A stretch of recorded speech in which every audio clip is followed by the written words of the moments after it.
The Denver Broncos have done 3 things this offseason that will help Bo Nix avoid a sophomore slump in 2025. We'll break it all down and much more here on today's episode, Locked On Broncos.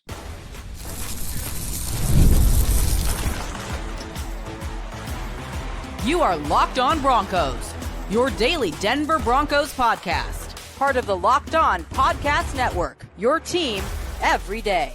What's up, Broncos Country? Welcome into another episode, Locked On Broncos, your daily Denver Broncos podcast, part of the Locked On Podcast Network, your team every day. This is the place to be for your Broncos news, content, coverage, analysis, more every single day, all year long. A special shout out to all the everydayers out there in Broncos Country. Thanks for tuning in, making us your first listen of the day, however you choose to do so. And if not yet an everydayer, make sure you become one and make us your first listen of the day by subscribing or following wherever you get your podcast or available on YouTube as well. I'm Cody Roark, Broncos reporter for Mile High Sports, boots on the ground every day in the Valley, bringing Broncos Country everything that they need to know about their favorite team. And here's what you're going to get on today's jam-packed episode of the show. Mailbag Monday. Broncos Country wants to know how Bo Nix can avoid a sophomore slump. We'll tell you why the Broncos have 3 things in place that will help him avoid that this upcoming season. Which Broncos players are in line for a potential Nik Bonitto-like jump this upcoming season? And how can the Broncos upgrade this roster, or do they even need to before training camp? Is it good enough as is? We'll dive deep into all that and much more here on today's episode of the show. So Broncos Country, let's get right into it right here, right now. I feel like after the NFL draft, we've received a lot of questions. I've received emails from fans over at Mile High Sports about how can the Broncos avoid, and how can Bo Nix also avoid a sophomore slump here this upcoming season? Because usually, okay, year 2 in the NFL, everyone looks at that and says, okay, our defense is going to throw something at this quarterback that he hasn't seen before. And I understand. I think it's a valid question. But I also think when we talk about the context of sophomore slumps, you have to look at the full big picture, right? Because often at times we look at a sophomore slump, we place the onus solely on the player. And yes, there's times where, hey, players might run into a wall a little bit as they continue to navigate throughout their journey. They're going to have some ups and downs. And certainly Bo's going to have a lot of great games in his NFL career. I believe that. I also know he's going to probably have some bad games in his NFL career. Every quarterback does. Patrick Mahomes, Tom Brady did it. Peyton Manning did it. Right? I think we live so much now in a vacuum society with social media, instant gratification, like everything right at our fingertips. If you catch me, like, when it comes to Broncos games, I don't have that emotional reaction in a sense. But if you watch me tweet about the Nuggets while they're playing, which sadly they're bounced from the playoffs, I'm an emotional Nuggets fan. So I am guilty of that instant gratification, tweeting how I feel in the very moment about a bad performance. The Nuggets, unfortunately, suffered that in Game 7. Check out Locked On Nuggets for that more. But in terms of like Bo Nix, yes, he's going to have some bad games throughout his NFL career. But he's going to have a lot of good games as well. But the Broncos, in my firm opinion, right, we've received this question. It comes in from Calvin. He asks, how can Bo Nix and the Broncos avoid a sophomore slump this upcoming season? We saw it, people are saying, we saw it with C.J. Stroud last year. I want to preface this by saying I think C.J. Stroud, I don't necessarily believe that his was like a truly deemed sophomore slump. I think more so the pieces around him weren't necessarily clear, right? And Bo Nix had, a lot of pieces around him in terms of, offensive playmakers last year that it wasn't necessarily clear. But for C.J. Stroud, he lost his best receiver, Nico Collins, for a long portion of time due to a hamstring injury. He comes back. Then they lose Tank Dell, who's a very important part to what he wants to do. And yes, they had an upgraded run game at Joe Mixon, but the offensive line at times was up and down for that Houston Texans offense, right? So I think a lot of people are seeing what happened with C.J. Stroud, and they're asking the question, well, what if that happens to Bo Nix? I think it's a valid question. I want to say that. But I'll give you 3 reasons why I think that the Broncos have actually done a really good job of putting things in place to where Bo doesn't necessarily have to deal with a sophomore slump here in 2025. I think first and foremost right now, let's start off with number 1. And this has been a problem with the Broncos organization for many years before Sean Payton came. Really, I think Sean was able to work his magic after that first year there. And I was like, all right, we found it. Stability. That is number 1. The Broncos right now, in these last 2 seasons under Sean Payton, they've had stability in terms of the direction in which they're heading when it comes to roster personnel, the way that they're building it. Sean Payton's coaching philosophy here. And certainly, yes, there's been some missing pieces. And certainly in Bo Nix's first season, we were talking about it. The Broncos, they were missing some elements that we felt like would have helped Bo Nix. Sayre and I have done so many shows here where like Bo Nix was QB1, RB1. He was also wide receiver one at one juncture of the season. Bo did a lot of stuff last season, with not a lot around him or not a lot of established pieces around him. And I think that's going to change here this season. But what I mean by that, the Broncos having stability around them, you have the same head coach, which is great for a quarterback. I think you look at organizations that go through turnover of head coaches and coordinators, I think that's problematic. Okay. The Broncos, they've had the same head coach, the same OC, the same quarterback coach in place there, which is important for the quarterback position.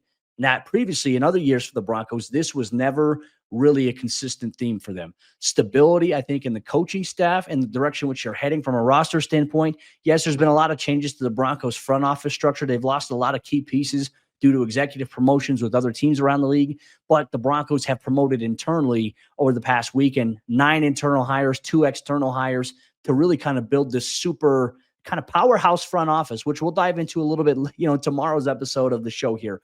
But for Bo, you have stability from a coaching staff standpoint, from an organizational standpoint, which I think is a great piece to have. That's the first thing. Number 2, I think Bo Nix has more playmakers around him than he did his rookie season. And right now, it's still a question mark because some of these other pieces are going to have to prove themselves. You have Courtland Sutton, Bo's number 1 guy, his go-to guy. Okay, great. Marvin Mims, who we really saw catch fire in the second half of last season for Denver. He's still firmly in the mix. Troy Franklin, we know that those guys have that connection going back to Oregon. It didn't work out as much in his rookie year or in Troy's rookie year between the two, but we saw that really kind of capitalize in that Buffalo Bills playoff game. We know what Troy Franklin can become. So there's the pieces working there.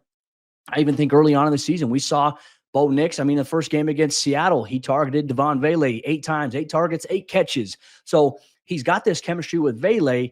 But now you go out and you add Evan Ingram, an NFL free agency, who can be a high-volume player, move around chess pieces, that tight end joker piece that Sean Payton's looking for. You go out and you get R.J. Harvey in this year's NFL draft, who I think is going to be dynamic, but we still have to see him play, right? That's going to be the first thing. We like the pick, but we got to see him play here at the NFL before saying, all right, this guy's going to immediately be an impact playmaker for you. I think he will be. We just have to see it. They go out and they add Pat Bryant, which if you didn't catch the NFL rookie premiere, if you saw everyone's doing that reaction drill where they're trying to catch the dropping pole, Pat Bryant was listed as number 1. So he was top of the leaderboard there. Really good skills. Obviously, you saw him at rookie minicamp. Looks good, right? I think he's going to be a playmaker here for the Broncos. You don't believe me? I kind of dove a little deeper into that in last Friday's episode of Locked On Broncos. So make sure you go check that out if you missed that. But I think that Denver added playmaking pieces around Bo Nix. And I really think the idea here for Sean Payton is, okay, Bo had a number 1 guy. We recognized, and Sean Payton said this at the Super Bowl to Kay Adams, we need a joker. They go out and they get that guy as the must-have. That's what they got there with Evan Ingram. They go out and they add 2 pieces at wide receiver, 1 at running back in Harvey and Pat Bryant. You hope Audric Estime can take another step forward. We'll dive deep into him a little bit later on in today's show. But you have a lot of those same pieces that have been in your system already for a year. They were rookies last year. Now with Troy Franklin, Devon Vele, these guys are going to get a little bit more run here going forward. So I think you have pieces around Bo that goes in and supports point number 1 that we made about stability. You have stability, number 1. Number 2, you have more playmakers around you for Bo Nix. Number 3, I think Denver has a foundation that Sean Payton has kind of been aiming for since he came in and took over as the team's head coach. And I remember even when Russell Wilson was here, Sean Payton came in and he said the one thing he wants to do is get the run game going.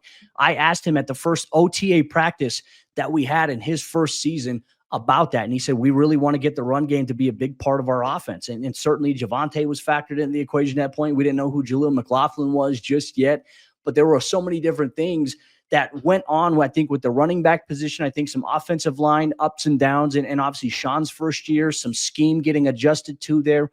That was certainly there.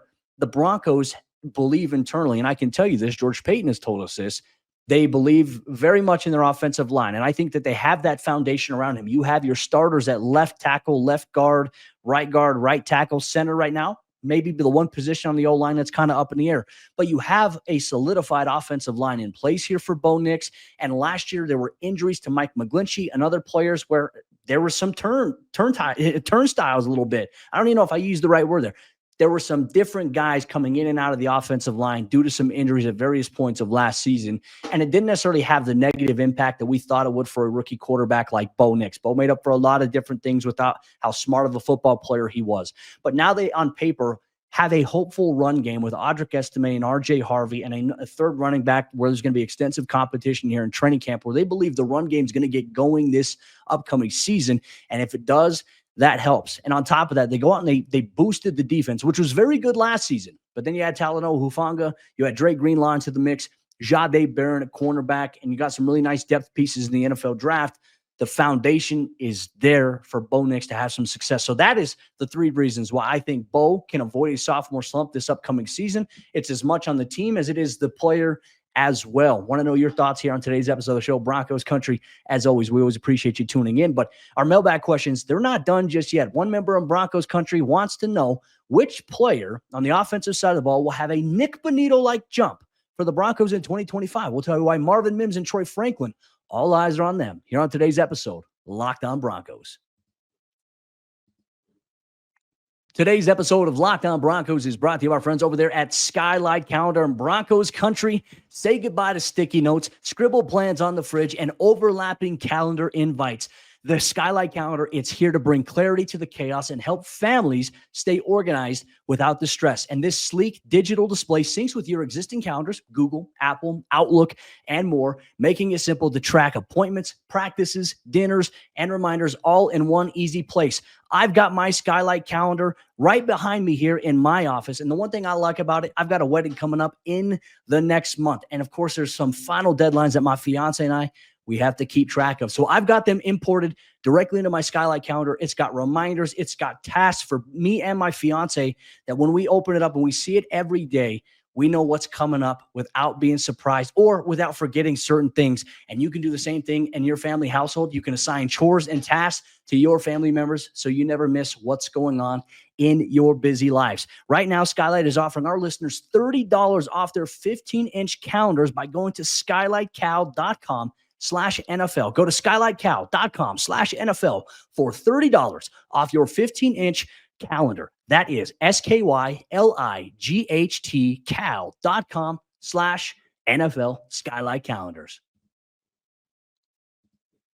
Which players on the Broncos offensive side of this roster could have a Nik Bonitto-like jump in 2025? That's one of the questions we got in today's mailbag episode. We'll get to here in just a moment.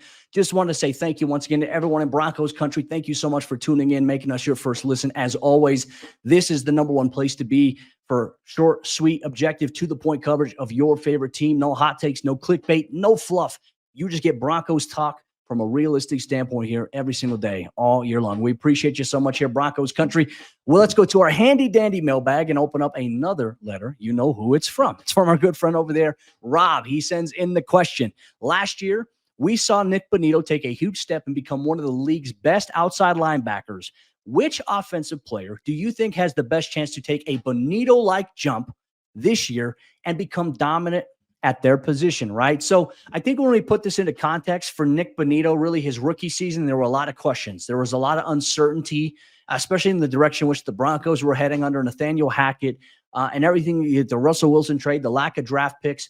There were questions about Nik Bonitto going into 2023, and then we see Nik get an opportunity to play more, start some games even in 2023, and then his production went up. He led the team in tackles for a loss behind the line of scrimmage with, I think, 14 TFLs in 2023, and this is a guy who didn't even start a majority of the season for Denver, start at the beginning of the season there for the Broncos. He was really a rotational role player at that point, and then this year, he started off in 2024, not even as a starter here for the Broncos. It was Jonathan Cooper, and it was Baron Browning, and then he comes in to lead the team with sacks despite not starting.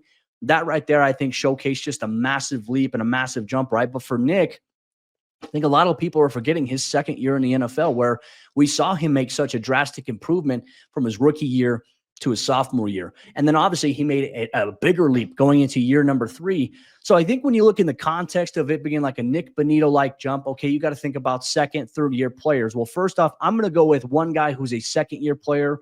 That's obviously going to be in his second season in the NFL this year. That's Troy Franklin. He's going to be the first guy I'm going to look at here because I think there's a couple here offensively when we take a look at where the Broncos are at with some of their young players.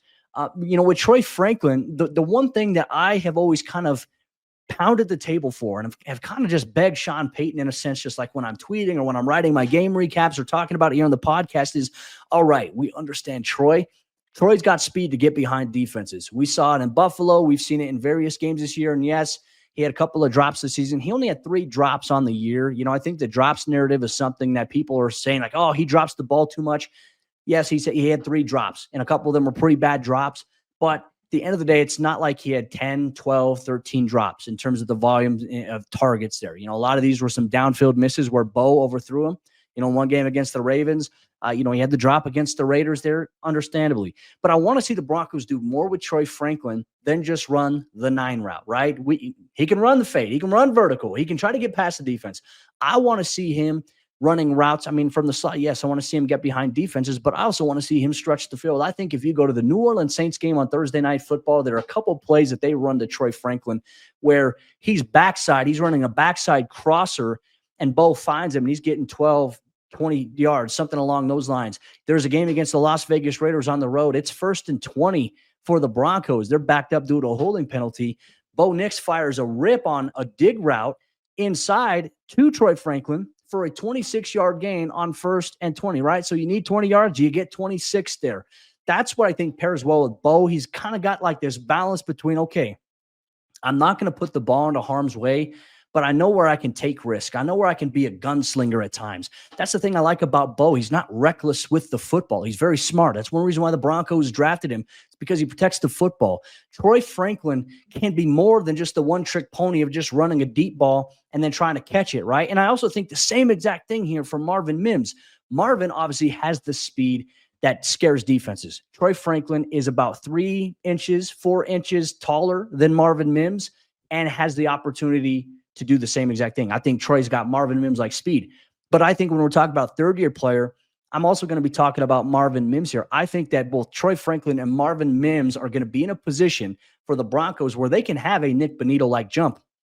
As a matter of fact, I think you can look at Marvin's second year in the NFL and look at what he did in the second half of the season and say, okay, that was kind of like Nik Bonitto's sophomore year in the NFL. It wasn't necessarily a hot start. He wasn't necessarily the feature guy. But down the stretch, he was cooking a little bit. And you're like, okay, there's something to work with this player. I think for Marvin, that role is only going to expand. They're going to use him in a variety of different ways. Having Courtland Sutton, that's great. He's your number 1 option. We know that for Bo Nix.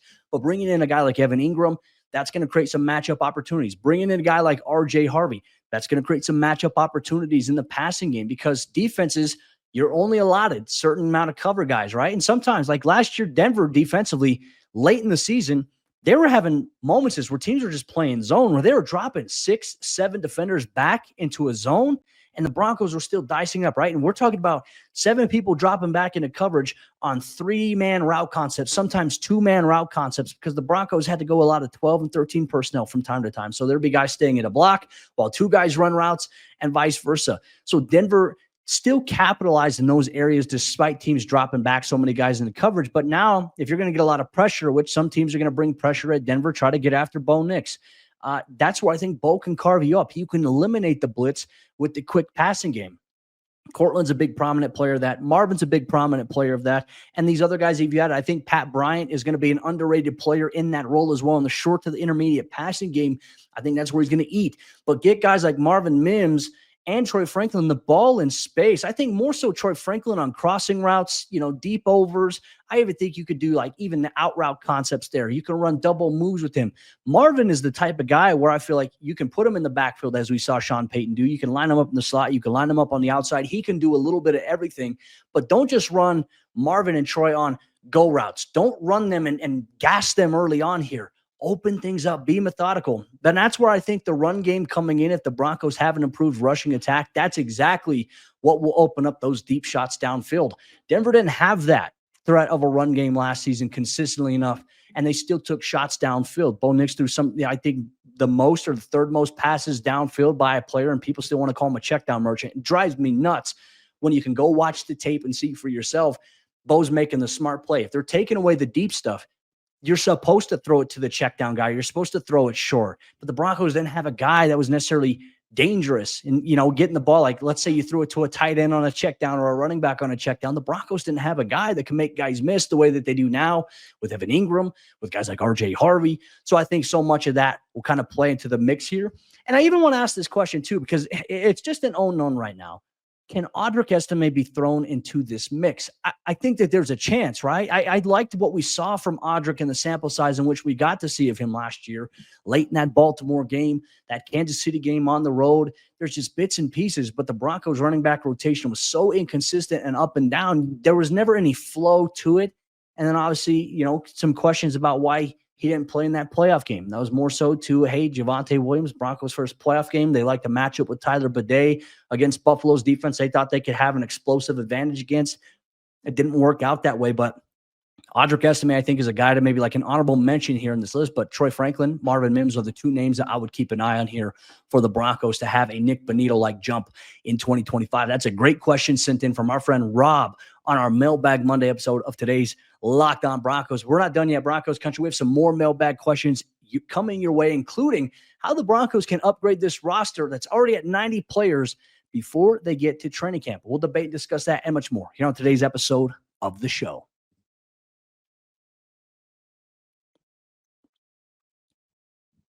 No matter what juncture of the offseason you're in, you can still find ways to upgrade your roster. The Broncos, they can look on the offensive side of the ball and the defensive side of the ball. As a matter of fact, all year long, they're always looking for ways to upgrade their roster. But right now, as they're preparing for OTAs and minicamp, is that what Sean and George Payton are looking at so far here going forward? That's one of the mailbag questions we got in. We'll debate and discuss here on today's episode. Locked On Broncos. Once again, thank you so much, Broncos Country, for tuning in and being a part of what we got going on here. Locked On Broncos. You want objective Broncos coverage every day? This is the place to be. So let's get into our mailbag questions. We got a couple here. Bronco Talk NFL sent in the question, which position is most likely to be supplemented by a veteran signing late in the offseason? I think this is a great question. It's a valid one too, because I think, Denver right now, as they're getting into the stages of preparing for OTAs and minicamp, which is coming up realistically here in the next week and a half, 2 weeks. So I'll be at Broncos practice. We'll provide updates, here Locked On Broncos for you. But when they get on the field, and granted, they're not going to be in pads. They're not going to be popping each other. There's not going to be contact, but there's going to be some competitive periods, which I'm always excited about seeing that. They're going to evaluate everything from individual drills, team drills, groups on air, and they're going to continue to evaluate the roster. Even though the draft is passed, the Broncos aren't sitting there like, all right, now we just got to prepare for next college football season and go through that. And we'll have our pro scouts take a look at a variety of different players that are still free agents and see, what teams are doing. There's year-round work here that the Broncos scouting and front office, their personnel department, they're constantly doing, looking at the college game, the pro game, rookie mini camp. You had a bunch of rookie tryout members there. They're going to be monitoring every single player that they've already had come in the building that has tried out. They didn't necessarily make it to mini camp or OTAs, but there's notes, there's player profile databases that the organization builds up on that. So they're evaluating everything here. So there's still a chance that they can maybe look to upgrade or add to this position, whatever it may be, offensively or defensively, going into training camp.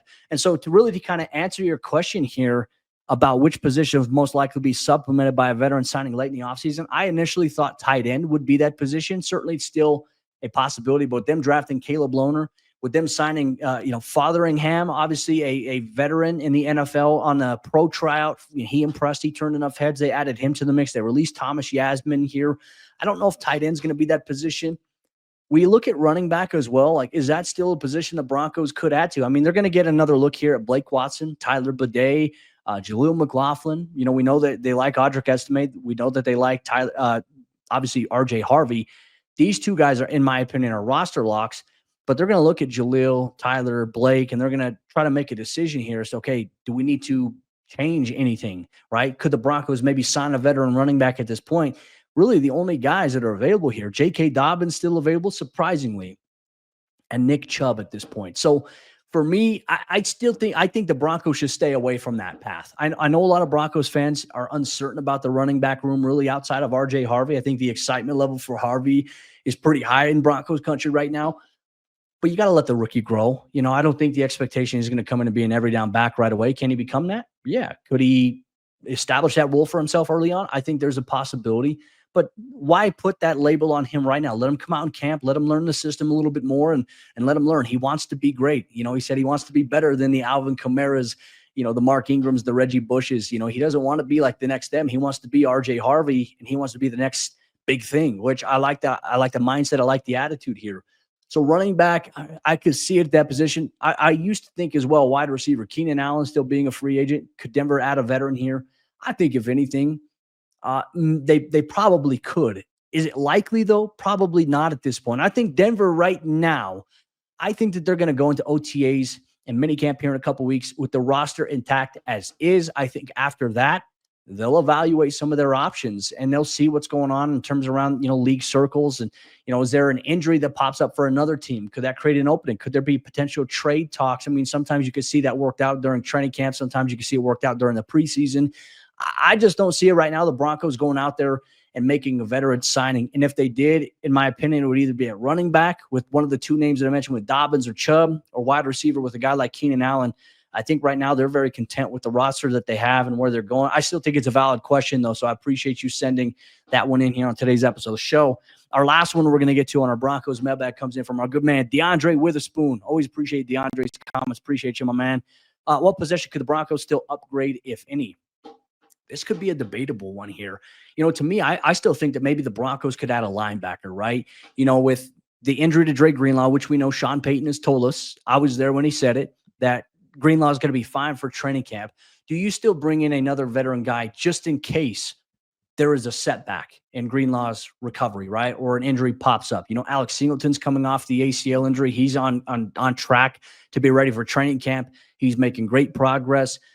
Do you still add to this room? You've signed an undrafted rookie free agent who tried out on a rookie basis and impressed, in Jordan Turner out of Michigan State. You got Drew Sanders at the position. You got Lavelle Bailey. You've got Kareem Reed, who's obviously an undrafted guy that they signed. So, you got some bodies at that position, but could you bring in a veteran in the event there is a setback or an injury with either Alex Singleton, Dre Greenlaw? I think that maybe they could still upgrade inside linebacker a little bit. I love where they're at with edge rusher. I love where they're at on the defensive line. I love where they're at in the secondary at corner and at safety. I think they're in a good spot there defensively. Offensively, I don't see another position they could really add to right now that's going to make a lot of sense as to upgrading it. But maybe the Broncos have a plan in place, right, with an undrafted guy who Sean Payton and the Broncos seem very high on right now. And I'm not sure if this has anything to do with the center position or potentially left guard here. But with Clay Webb, who had a draftable grade, we've discussed this on the show. Sean Payton just acknowledged it at rookie minicamp last week about what had happened with Clay Webb. The lawsuit has since been dismissed. After it was ongoing for a handful of years, it was dismissed. So he's obviously cleared from that. But that obviously held some teams back from drafting him. The Broncos have been very upfront about it, and that Webb was upfront about the whole entire situation with them. It does seem like there is a good chance here that Clay Webb maybe gets thrown into the center competition mix potentially here. I don't know if that's going to be the vision for him. Once we get to OTAs and minicamp in a couple weeks, I think I'll have a better idea and understanding. I'll have a chance to ask Sean after practice if that's the case. So that's going to be something that'll be in the back of my mind for when we have that press conference. Or left guard, with Ben Powers. Like I said, I think the Broncos, they have stability on the O-line. And I think some people have said, Ben Powers can be a little bit more consistent. I think that there's some truth to that. But man, I like what Ben Powers has done. I think that, once again, another year of comfortability, where he's not banged up. I think that he's going to be a good fit here in the system.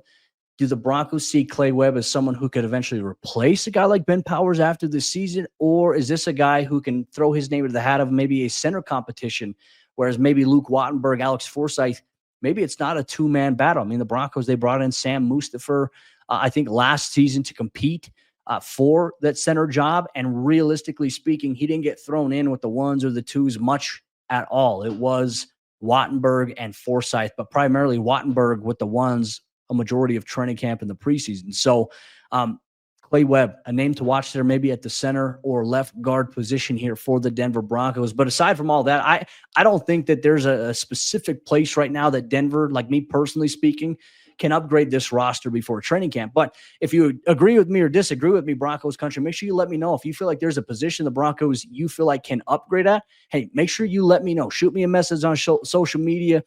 respond to the socials at Cody Roark NFL, at Locked On Broncos. Send me an email, Cody@milehighsports.com, or reply on the podcast. Wherever you get your podcast, Spotify, you can comment on episodes now, apparently. You can comment on YouTube episodes, but make sure you let me know your thoughts here on today's Mailbag Monday episode of the show. But with that said, Broncos Country, I appreciate you so much for rocking with me here today. Sayre is going to rejoin me on tomorrow's episode of the show as we go through the Broncos front office structure. There's been some changes, a lot of internal hires.